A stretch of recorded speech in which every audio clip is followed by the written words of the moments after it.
Ocean, beautiful ocean right off our coast.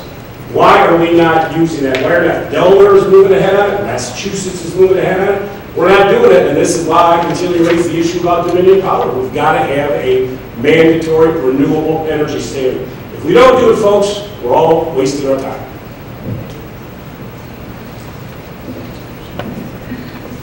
I'm Ashley Manx. I'm also a Napoleon Hill Scholar. What year? Sophomore. Right.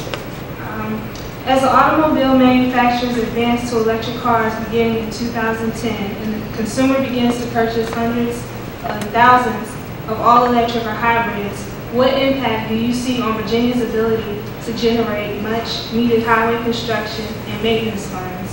What remedy might you have for highway funding without a gasoline fuel tax? Yeah, good question. First of all, as governor, I think we ought to be building the hybrid cars here. You look at the opportunities, the land we have open. This is one of the big arguments that I make. If you go back and look at the last 15 years, Virginia has not been successful winning one single what you call a mega project deal. 1,000+ employees. We didn't bid on the BMW deal. That was a $5 billion investment, 5,000 people.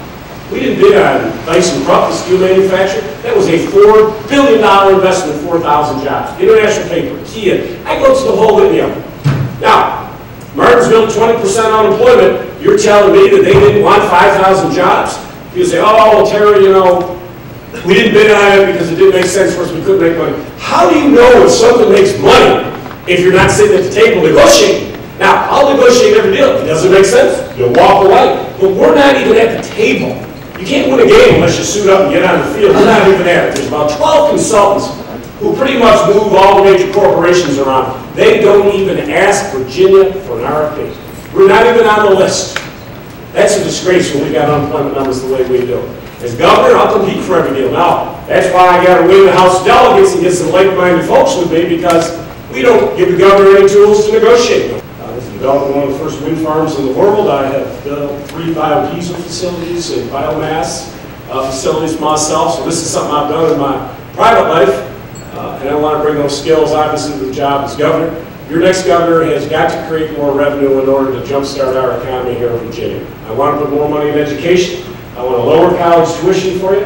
One thing we don't do is we don't do a very good job of patenting, commercializing our patents at our great universities and research facilities here. All the other neighboring states, Maryland, North Carolina, they do it every single day. We don't do it.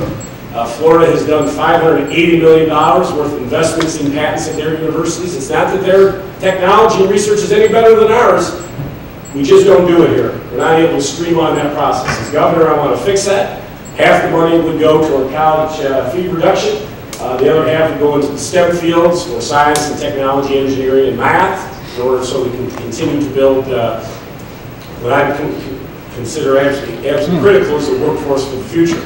So my job as governor is to create jobs. I want to create them with green jobs, alternative energy. I believe we ought to be building wind farms. I say this every day. I know we're looking at some here. We ought to be building them off the coast of Virginia Beach. You go out there relatively 100-foot depth. We're north of the hurricanes. We have constant wind. We literally could power 1 million homes if we built some wind farms. I had new ads on television. I went way out in the ocean and talked about this is the future here for Virginia. But we're not doing it. As you know, I'm a little back and forth with Dominion. I'm the only candidate to ever say I won't take a check from Dominion Power. I'm the only candidate that's ever done it. And, you know, it's not a partisan political move. It's I can't create alternative energy jobs unless I have a mandatory renewable energy standard. Ours is voluntary here in Virginia. 28 states have a mandatory standard. Without a mandatory standard, we cannot bring the investment. The investment is going to go to those 28 other states. President Obama has committed $178 billion for these jobs. We need to make sure that we're getting those jobs here. We're not going to get it with a voluntary standard, which is what we have here today. So this is something very important to me. I need that mandatory standard. Tennessee the other day just announced $1 billion investment from a German company to build the hybrid pure crystals for solar panels. We didn't even bid on that project. Arkansas just won $1 billion investment from a Dutch company to begin to build wind towers and blades and turbines. We didn't even bid on it. So the alternative energy fields are going to other states. They're aggressively being sought after. We're not doing it. So Need a mandatory renewable energy standard. I think it's probably the most important thing. I want to, within my first month, put that first pole out in the ocean to begin to put our first tower. I also call for high-speed rail. I called for high-speed rail from day one. President Obama has just committed $9.3 billion to high-speed rail. We should build it from Union Station to Richmond to Hampton Roads. We got to get the cars off the road, stop the CO2 emission.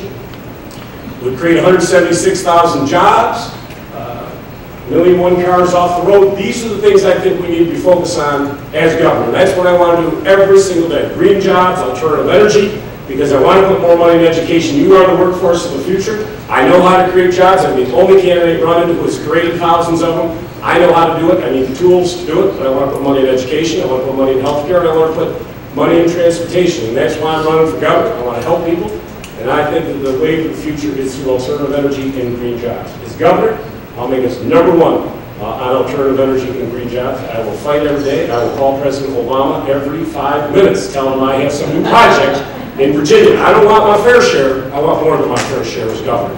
And that's what you need to govern. So I'm glad to take questions and open it up to students. Sir, my name is Harrison Newton. I'm the Napoleon Hill Scholar here at UWS. What year? I'm a sophomore.